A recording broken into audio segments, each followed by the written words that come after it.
Can I tell you something? Most yoga teachers are secretly terrified of teaching meditation. You know how to cue a vinyasa, you can adjust a warrior two in your sleep. But when it comes to that moment where you ask students to sit still and turn inward, that's when the panic sets in. Who am I to guide someone's meditation practice? What if I say the wrong thing? What if they think I'm not qualified? What if I can't even quiet my own mind? Here's the thing. Your students need meditation from you. They came for the movement, but they're staying for the stillness. And if you're not giving them that container for practice, that formal, intentional space to work with their minds, you're leaving out one of the most powerful tools yoga has to offer. So what do you do when you want to teach meditation, but you're caught in your own head about it? How do you move from intimidation to confidence? And how do you know the difference between meditation and mindfulness anyway? Today, I'm talking with Gabrielle Harris, author of Lessons in Meditation, about how to bring meditation into your yoga classes without overthinking it, overcomplicating it, or pretending to be someone you aren't. Gabrielle has just released her third book, a practical, reassuring guide for yoga teachers who want to teach meditation but need a little help getting started. We are going to talk about starting simply, busting the biggest myths around meditation, understanding the difference between mindfulness and meditation, and remembering that you already have everything you need to teach this practice. I'm Sage Rountree, and this is Yoga Teacher Confidential. Gabrielle, welcome. I am so glad to have you here. Please tell us about your wonderful new book. Hi, Sage. Thank you for having me here. So I've just finished my third book, Lessons in Meditation. So it's a book of collated meditations that teachers can use, so scripts, some inspiration really for teaching meditations and techniques, and things like that. So it's jam-packed with ideas, inspiration, I think, for teachers. It is jam-packed, and there are so many ideas and so many wonderful bits of inspiration for yoga teachers. I had the pleasure of taking an early look at it and giving it my highest endorsement and a blurb. And like your other two books, it's so practical and it's so reassuring for teachers who I think might find themselves feeling a little bit of imposter syndrome or friction around sharing these practices that matter to them so deeply in class. So where do you suggest that teachers start with teaching meditation in the context of a yoga class? Oh, that's a small question, but it's maybe has a really big answer. But I guess if you're just starting out to teach meditation in the class, that you just need to start simply. We know that with all teaching practices and everything in life, really, just start small, start simply. Maybe a good starting suggestion for a new teacher would just be to concentrate on using the breath as an anchor. Very simple, maybe 5 or 10 breaths really, and then go into a little bit of silence. I don't think it has to be anything more complicated than that if you're beginning. I love it. Yeah, just break it down into the most bite-sized things that you're probably already naturally teaching in your class, but you might not consider them to be meditation yet. That's right, and that's a really good point. I think it's more about formalizing what you're doing as a practice. So giving it a container for the classroom rather than just using it sort of through the class, but really like giving it that container and letting people know that that's what they're doing, because I think there's a lot of fear around meditation for practitioners and teachers in some way. Well, I know I like the word fear for it. Fear or It needs to be demystified. Meditation is kind of a practical thing. It's not really something that, the classic stories of going to sit in a cave, and contemplating for 20 years. It's a simple, practical tool that you can use in your classroom. So once you know what the tool is, then you just use it. There shouldn't be too much fear around it. In terms of the student, the fear probably comes around from the myths surrounding meditation. There's many, like, I can't meditate because I've got a busy mind. That's the number one myth that you hear all the time. You need a busy mind. You need a mind to live and exist in society. If your mind wasn't busy, you would be dead. I mean, we think. We have to think. So the way that you bust it is you normalize it, really. Everyone has it. And I have it as much as you have it, as much as the next person. So it's bringing that into the classroom, I think. And I also think that that's a really good way to teach students to unravel some of these myths, to lead into the meditation. Yeah, to You know, normalize the chatter. that's right. And you hear like teachers say monkey mind, monkey mind, monkey mind. But you need monkey mind. It's not we're not trying to get rid of it. I think we're trying to make friends with the monkey, you know? Yes, to see the monkey. So To recognize the monkey recognize the essence. monkey. Yeah, monkey mind. I've got a little meditation book, Monkey Mind to Still Mind, and I move through all these animals. So, you know, monkey mind is the one that, you know, we say jumps from branch to branch, and that's normally our everyday life. And then it moves to butterfly mind, where the butterfly lands when it knows it's safe. So it's coming from that busyness to the stillness, and then to elephant mind, this kind of steadiness. You know, you can imagine the elephant, how they are. They're just steady and slow, and then to stillness. So yeah, there's lots of other animals in our mind. We live in a forest of them. So yeah, making friends with all of them. I love it. So you said it could be as simple as introducing meditation into your class as 2 minutes of breath. At the other end of the spectrum, what would be the maximum amount of time if somebody felt like they were really loving teaching meditation in the context of a yoga class? Whatever class description you have, that's what you have to follow. You know, if you've got a vinyasa class, it's a vinyasa class. It's not a meditation class. If you've got a yin class, although yin, I think, does have some meditative aspects to it, you just need to follow the class description. That's the first thing. Which means if you bring in any other skill, meditation, I mean, I do acupressure and myofascial release and all little flourishes I have in my classes, they only take up a small part of the class. So unless it's called a meditation class, like yin and meditation, I would keep it short, on the shorter side. Just as if I wouldn't have a half-hour shavasana in a 1-hour power vinyasa class. Yeah, use your best judgment, but I do love that reminder to read the class description. This is something that I hit hard when I'm training yoga teachers. Well, I think that people should have some agency and be able to express their unique voice in the context of their class. We need to understand that our students are coming because they may have read the description, they've probably seen the title of the class, and we need to fulfill their expectations if we want to be successful teachers for any length of time. Because they're not going to keep coming back if class is wildly different from what they were expecting. Consumer satisfaction is really dependent on what they expected to receive compared to what they think that they did receive in the context of class. Agreed. So just a little bit. Give them a little bit of what they need every class, which is the meditation, the shavasana, the quietness, you know. They might not know that's what they've come for, but I think you'll find that once you start doing these sort of things, adding in these quiet, still spaces, you'll find that students start to crave it.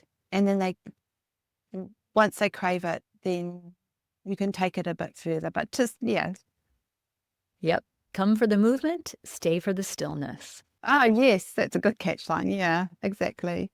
And for teachers that are teaching a more movement-based class, I wouldn't classify. I mean, I have heard the statement that my practice, like my vinyasa practice, is my meditation. I don't know if I fully agree with that. I think it's meditative. It can be, especially a vinyasa, when you've got the rhythm and the inhale, exhale. It's very meditative, but I wouldn't call it a meditation practice, because meditation is quite formal in some ways. You know, you need to have certain parameters around what that is. And I would call that more mindfulness when you're in that meditative state.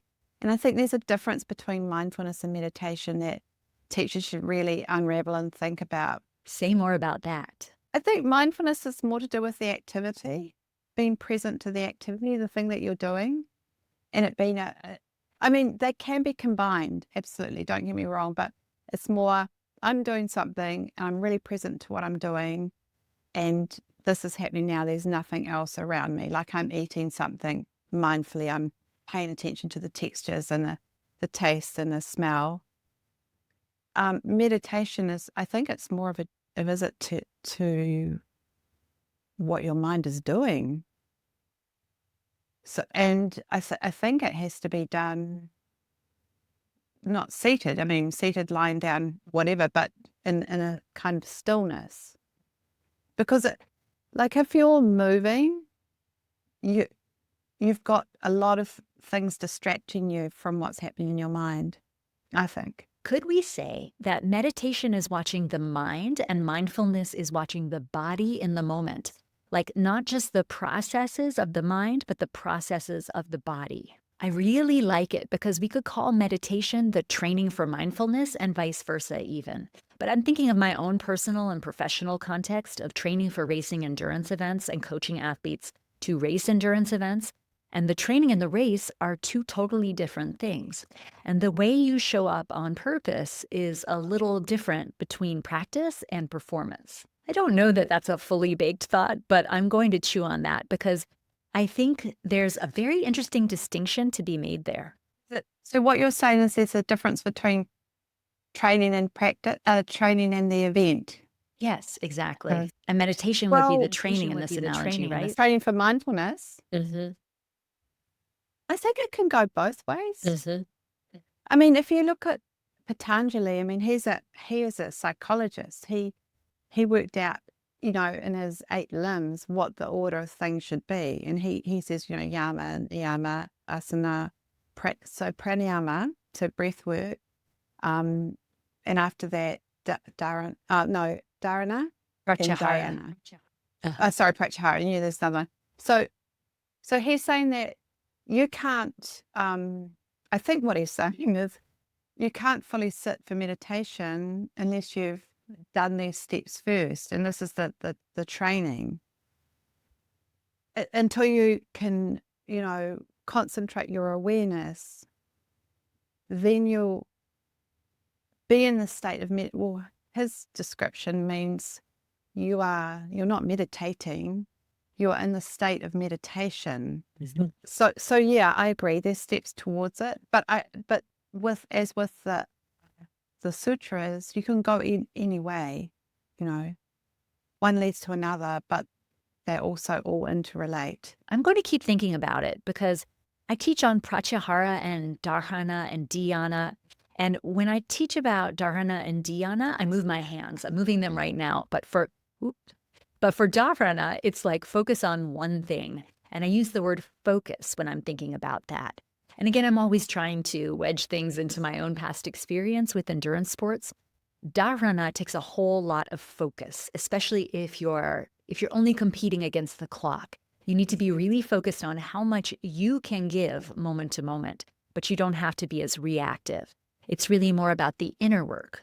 And then for dhyana, I move my hands side to side. Dhyana is more like presence and awareness of many things at once. That's what you need if you're playing team sports and there's a ball and a clock and spectators and set routes. But I don't know that I could necessarily map mindfulness and meditation onto these two exactly, so I should probably stop rambling. Oh no, it's a good thought actually. Yeah, I'm going to think about it too. Yeah. Everyone go away and think about that.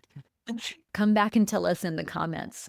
And look for Gabrielle's next book or 4th book, which can be all about this distinction on mindfulness versus meditation and how there may be two koi fish swimming together and complementing each other, which is a segue to your Taoist teaching, and you are known now as a yin yoga teacher. I know from our previous technologically impaired conversation that you started as a hot power yoga teacher and practitioner. So can you walk us through that transition? How long did it take? Were there checkpoints along the way where you realized things were shifting?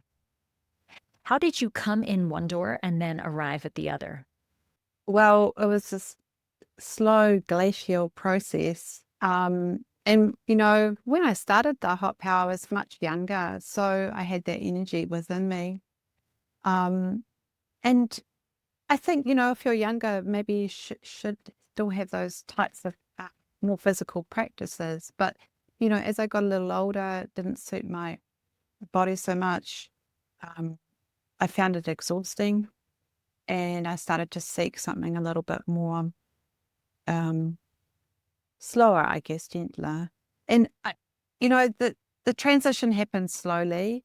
I started to teach yin yoga, and then I started to just let me say this. I actually thought when I first started teaching yoga that the type of yoga I was teaching, vinyasa, hot power yoga, was it. It was that yoga. And then I just got a little older and wiser, and I started to let go of that.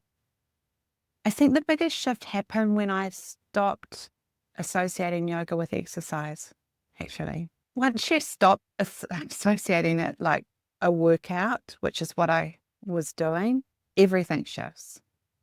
Everything shifts. So now I see yoga as a communion with myself, actually. Yeah. So I didn't really answer your question, but that was a pivotal moment. Was it a pinpointable moment in time, or was that something that you only recognized in looking back? It was a wisdom thing, getting older, getting wiser, letting go of the need for yoga to be a certain way.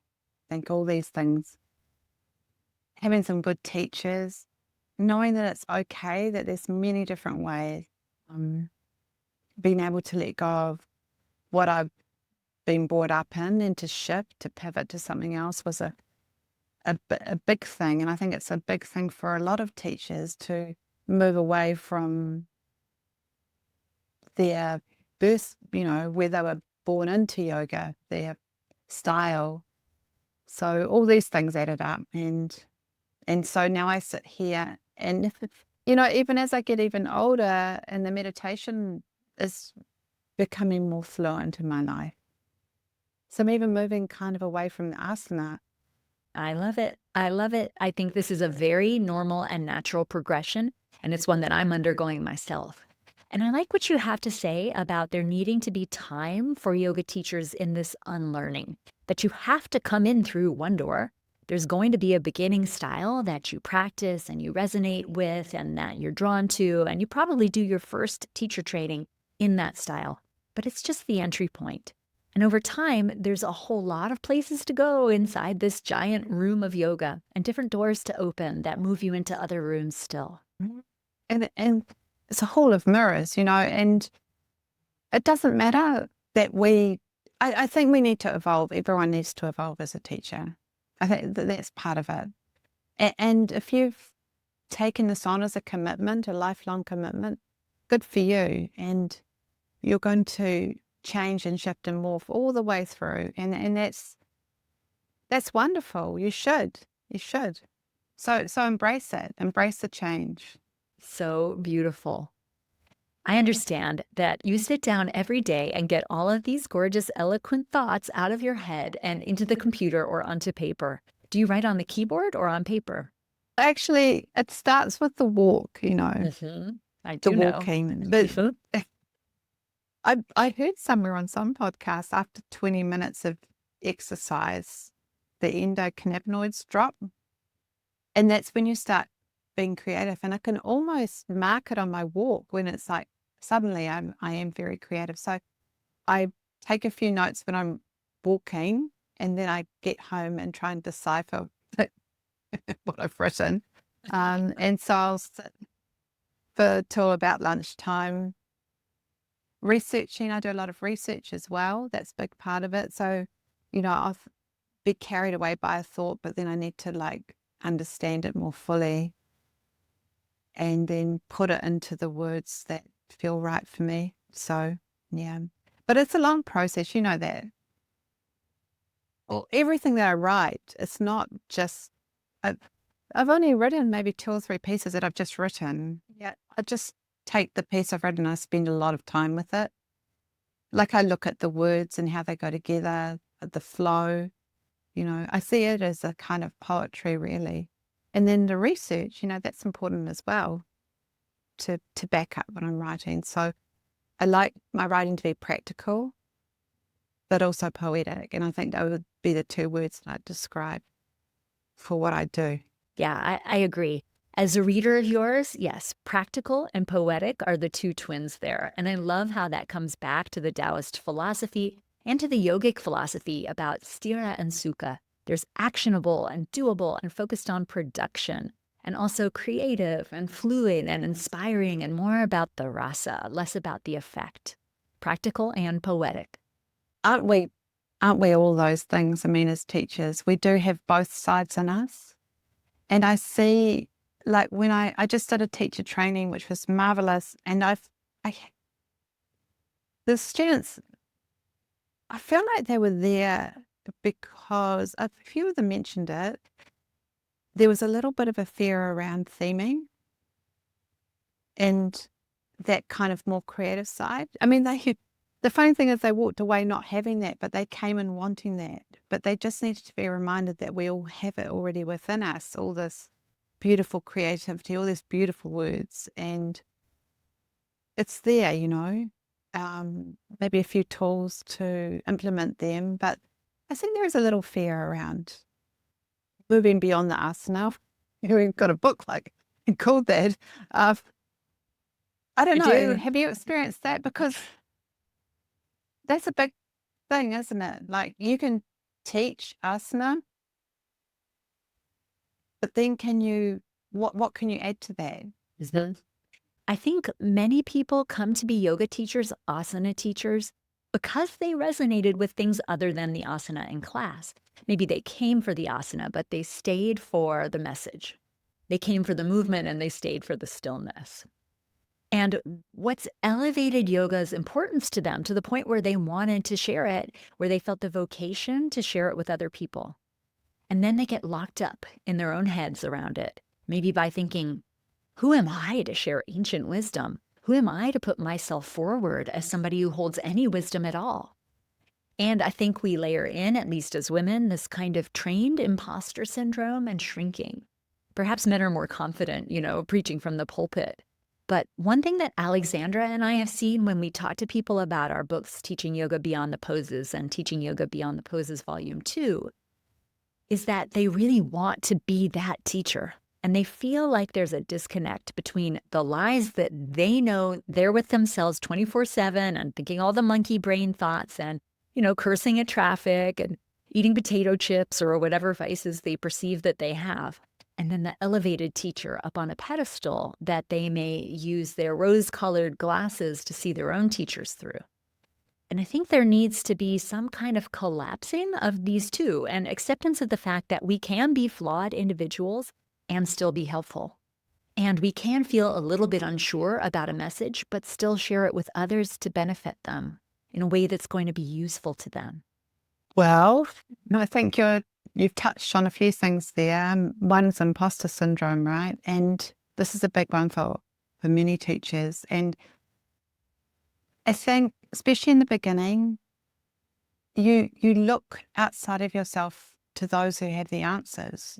You grapple with everything external, the books, the teachers. You're searching this way,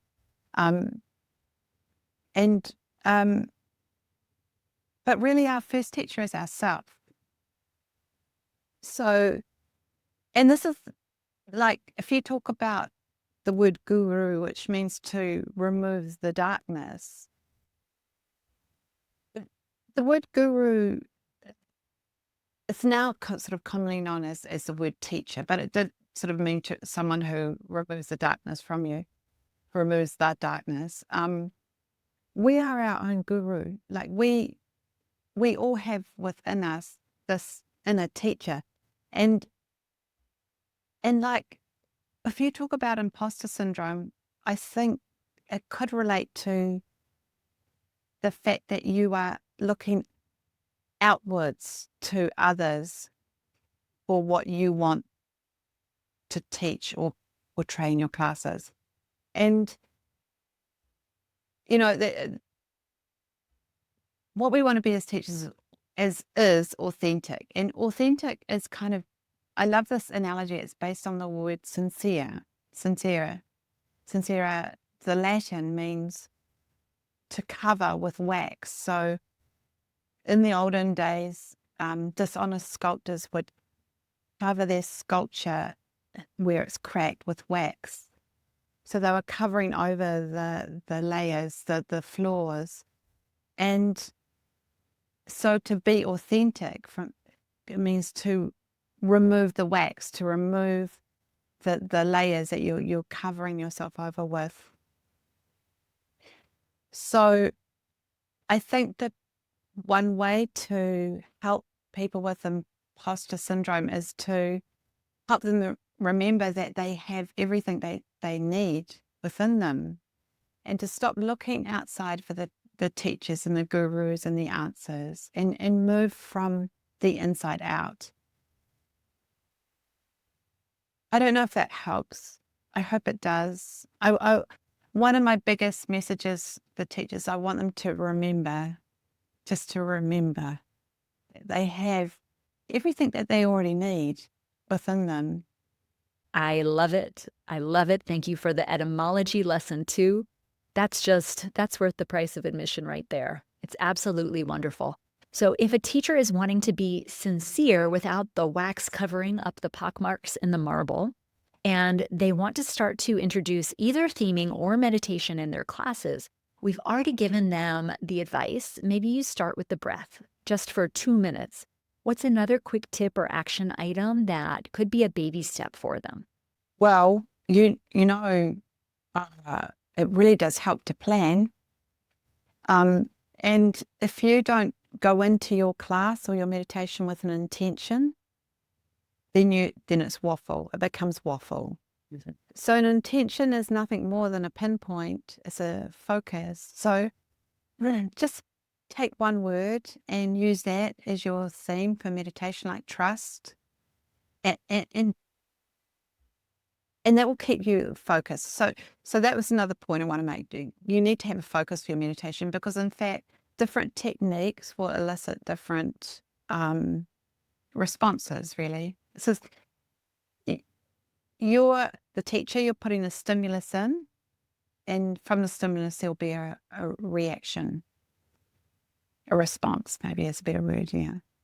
So choose the style or technique that suits your intention. I love it. And that's wonderful advice for theming as well. Having a word that has some heft to it and that you can unpack in different ways in different segments of the class. And that might point to a concept from philosophy or a line from a poem, but it's just one word that you can turn like a kaleidoscope and see different views of over the course of the class, and find stillness and movement during the meditation. I think all of your books, Gabrielle, do such a great job with this. They can do this, and meditation is going to give them that same through line. You do such a fantastic job of demonstrating this, of showing how we could have one word or one concept that we turn over the course of the class. And your books give us some ideas of ways that we could start to develop our own voices around this concept of trust, or the animal mind, as you say. It's just a gorgeous model for teachers to take, maybe to pair it once or twice so that they feel like, okay, I'm saying something wise, and then start to develop their own voice with it. The message really is to keep it very simple, because I think the mistake I made a lot in the beginning is I tried to overcomplicate things. But the simpler the method, the deeper you can go. So stick with one thing and dig the hole a little deeper. So yeah, I'm one of those people that like dig a hole here and there and all over the place. But yeah, just dig that one hole. Ah, that's fantastic advice. So if someone is listening and thinking, I want to get more confident teaching meditation, the first thing that they should do is pick up your book. And then maybe the second thing is to use something very simple like the breath, to brand it for students as what we're doing now is practicing meditation. You might have a story about how you can't do meditation, but look, you just did. And keep coming back to the simplest version of things and know that you have what you need to offer your students already within you. And it may be a question of taking away rather than adding on and making things more complex. What would you add to this list? If we're to talk about maybe some things to think about while you're teaching meditation that might help. Keep it spacious, because I'm a believer that as a teacher, you can say something, but then that needs to be absorbed. So just keep your words spacious, because you're dropping essential oil into the class, and you just need to let those words land and hover. So that would be one one tip I maybe give. Just keep it a simple arc. So you need to prepare, but in that preparation, you need to think about some stages maybe. And the simple art that I give in the book is grounding, to get them into the room, onto the mat, into their body maybe, the connection of themselves to the room, the mat, the practice, grounding, then centering, connection to their core, their heart, their inner self, maybe through some little bit of breath work. And then I've called it in the book deepening. So you just explore your theme a little bit.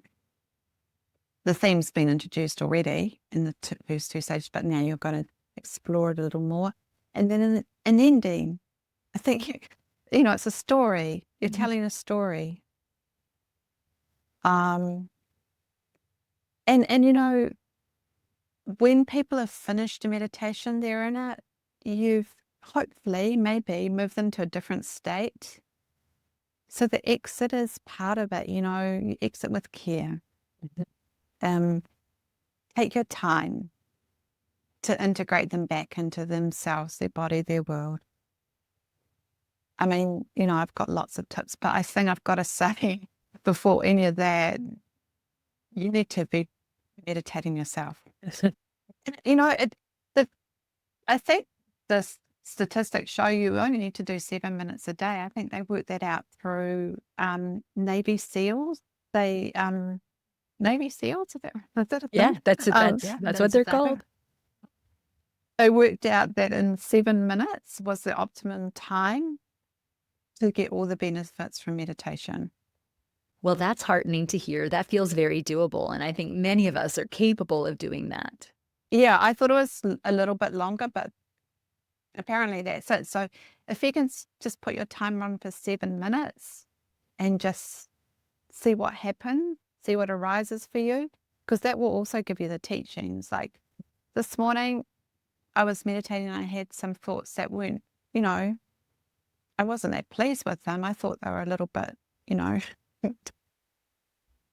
they could have been a bit kinder. So that's the grounds for the teaching, the universal teaching that the good and the bad will arise, but we have to love them both equally. So we've got 20 minutes of walking for the ideas to begin flowing and 7 minutes of meditation for the stillness to arrive. It's less than 30 minutes a day. Efficiency for enlightenment. Enlightenment in 27 minutes a day. The thing is, it's not the amount of time, it's the consistency, I think. Consistency is, if you love something, whatever it is, you should touch upon it every day in some way. Like just put your hand in. If it's cooking, you should look at some recipes, or if it's gardening, you should pull out a weed. But we just keep doing the work every day, a little bit or a lot. It doesn't matter. It's the consistency, because that builds the does that build? It actually, what it does is it creates a state where we begin to have more faith in what we're doing is the right path, I think. Yes, we're thinking about how even beginning the ritual for the day starts to bring us the effects that we will receive at the other end. And that's how the habits get ingrained and the new pathways are wired. That's right. Thank you. That's perfect. Yeah. Oh, fantastic. I want everyone to go and pick up your new book, Lessons in Meditation, and your first 2 books, if people haven't read them yet, The Language of Yin and The Inspired Yoga Teacher. Gabrielle, where can people find you? So under my name, Gabrielle Harris Yoga, on every Instagram and just my website, and do a little bit of Facebook, but it's very sporadic. Yeah. Gabrielle is a good follow on Instagram, y'all. You'll see these inspiring graphics come through your feed. You'll get a little drop of essential oils to diffuse in your own teaching brain just by following Gabrielle. But I hope you'll pick up her books, and I hope you will love them as I and so many people around the world have. Gabrielle, thank you so much for your time. Thank you for your patience when we had technical difficulties in the original recording of this episode. And it was lovely to get to go even deeper with you and spend more time with you today. Wonderful, Sage. Thank you so much. Have a beautiful day, everyone, from wherever you are in the world. And yeah, thank you. You don't need to be perfect to teach meditation. You don't need years of silent retreat experience. You don't need to have a completely still mind. You just need to start simply, stay consistent, and remember that your students are looking for a guide, not a guru on a pedestal. Gabrielle reminded us today that meditation doesn't have to be complicated. Start with the breath, give it a container, keep your words spacious, and practice yourself, even if it's just 7 minutes a day. If you want to dive deeper into teaching meditation, pick up Gabrielle's new book, Lessons in Meditation, along with her other 2 books, The Language of Yin and The Inspired Yoga Teacher. Links are in the show notes. You can find Gabrielle on Instagram at Gabrielle Harris Yoga and at GabrielleHarrisYoga.com. And if you are ready to teach with more confidence, not just in meditation, but in every aspect of your classes, come join me in the Yoga Class Prep Station. It's my membership program where we work on the practical skills that most teacher trainings skip. How to plan your classes, how to theme in bite-sized pieces, how to show up with authority and authenticity. Learn more at comfortzoneyoga.com/prep. Thanks for listening to Yoga Teacher Confidential. I'm Sage Rountree. I'll see you next time.